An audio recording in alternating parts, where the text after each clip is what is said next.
Welcome to Kadampa Podcasts.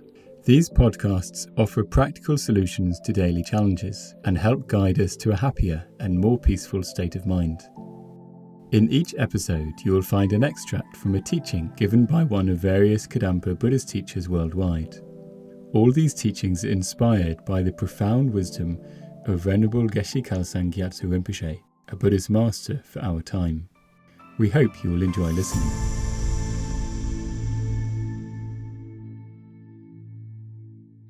So I'd like to talk about Buddhist Refuge and why, what it is and why Buddhists have strong refuge and how that makes a difference to our lives. So first of all, we all do go for refuge. We go for refuge all the time. As soon as we experience some form of unpleasant feeling in our mind, some discomfort, some mental pain, and it can be because there's something, big in our life going wrong, or it could just be slightly that our pride or our someone's just acting in a way that we're not happy with, or something, something small. But as soon as we begin to feel any unpleasant feeling within our mind, we immediately go for refuge. We seek out something that we think will address the pain that we're feeling. Now, we don't identify it necessarily as pain or a negative feeling, but we've got some discomfort in our mind, and that discomfort propels us forward to try to find something, to try to get rid of that experience that we're having mentally. So it could be that we find a friend to talk to. It could be that, we have a beer, we watch telly. It could be, anyway, there's a manner of things I don't need to go into. We all know them. And what are we trying to do? We're trying to get rid of that discomfort that we're experiencing. And we're looking to something or somebody to help us to get rid of it. So we naturally go for refuge when we're experiencing inner pain. We also go for refuge if we're experiencing external difficulties. So, I don't know, if somebody's going to break into our house, then, we will contact the police. If we're ill, we'll contact the doctor, etc., etc. So we're used to seeking out something to help us in some way to improve whatever is happening in our life. So actually seeking refuge for us is not a problem. We are always seeking refuge. But the difficulty is that the objects in which we seek refuge in can only give us some temporary freedom or some temporary relief from what it is that we're experiencing. And then difficult situations arise again, mental pain arises again. And so it's just like this cycle, that we're in continuously. So we have to ask ourselves, and I think this is what happens for people who do enter into a Buddhist path. We have to ask ourselves, are the objects that I go for refuge working? Are they working for me? And if not, then it's time that I sought refuge in something that will help me. So Buddhists go for refuge in Buddha, Dharma and Sangha. So you remember last week I spoke about Buddha Shakyamuni. So I'll just read from page 7 in Modern Buddhism. If you remember, this book's available as a free download as well as to buy. So on page 7 it says, for Buddhists, faith in Buddha Shakyamuni is their spiritual life. It is the root of all Dharma realizations. Okay, so we talked about Buddha Shakyamuni last week, but understanding that there's many Buddhas. So as any human being who eventually trains their mind to a highest level can become an enlightened being.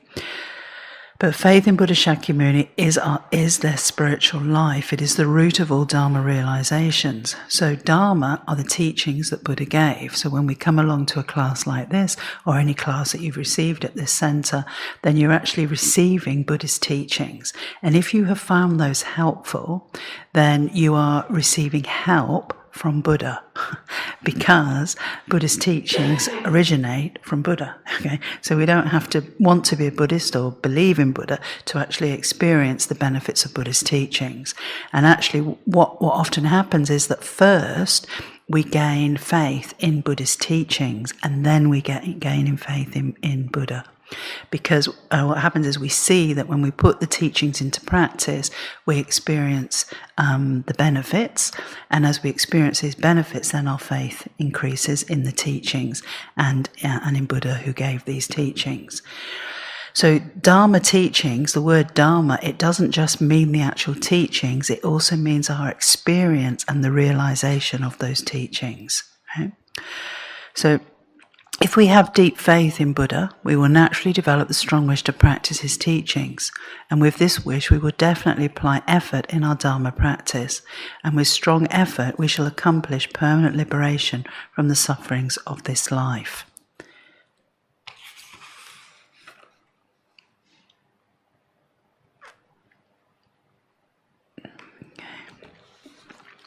So we need some experience of the teachings. We put these teachings into practice. We experience the result. It makes us feel better. So then this increases our connection with Buddha. And the more that we do this, then eventually we develop a stronger connection with Buddha. And then the more that we open our heart to Buddha, then the more that we're able to receive the blessings of Buddha. Right? So this becomes our refuge. So for someone who is practicing Buddhism, in terms of dealing with their daily problems, their first go-to is not, oh, this person's awful, this person's horrible, this situation is unbearable, blah, blah, blah. Their first point of call is, Buddha, please bless my mind to help me to deal with this situation. Buddha, please bless my mind to help me to develop the wisdom to navigate myself through this situation.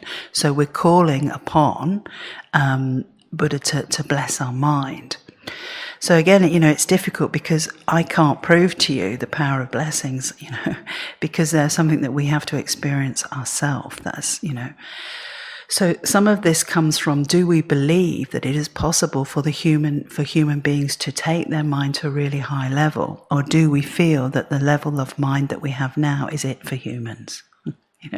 But if we actually believe, no, you know what, there is a possibility to take our mind higher, well, surely then we can just simply impute upon that highest level of state of being a mind of a Buddha.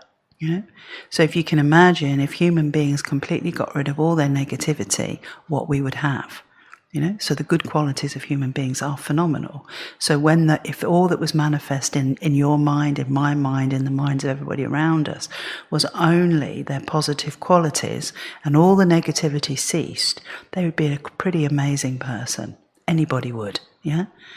And this is what we admire in other people, isn't it? This is what we admire in our family, our friends. It's not their negative stuff. We try to ignore that to the best of our ability. What we like, we think, oh, they're amazing, they're so determined, they're so kind, they're so compassionate, they're so steadfast. These sorts of qualities we really admire in others. Our mind has got these qualities. Every human being has all of these qualities. It's not like we're not born with the potential for these qualities. So everybody's born with the potential for incredible amount of love, incredible amount of compassion, right? It's not that some people are born with that and some people aren't. We've all got the potential for it. It's whether we choose to dedicate our life to then developing these powerful potentials within our mind, or we use our life simply to continue to develop all our negative minds.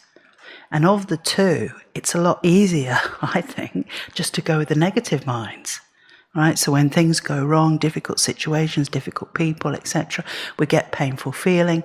It's easier to indulge that painful feeling than it is to switch our mind into a more positive approach. Right? So even though the human mind's potential is infinite, as human beings, it is harder for us to stay with our positive states of mind. We find that hard. So that's why we need these teachings, because it trains us, Buddha trains us to attain this higher level of mind. If we didn't need the training, we could do it on ourselves, couldn't we? We could just go home and say, yeah, you know what, I think Buddha's right. I don't think it is helpful for me to get angry. I don't think it is helpful for me to get jealous. I don't think it is helpful for me to have strong attachment to other people and their things. I don't think it is appropriate or helpful to me to be negative in any way. But even if we make that decision right from now on, that's it, I'm not going to do it, still those negative minds easily coming. Like weeds in a garden, they just keep coming unless we get to the root of them and get completely rid of them. Okay? So we need instructions how to do this. And so this is what Buddhist teachings are all about. And so the more we do this and the more peaceful our mind becomes, why our mind becomes more peaceful is because we're training ourselves to cultivate much more all our positive states of mind and to reduce and eventually eradicate our negative states of mind.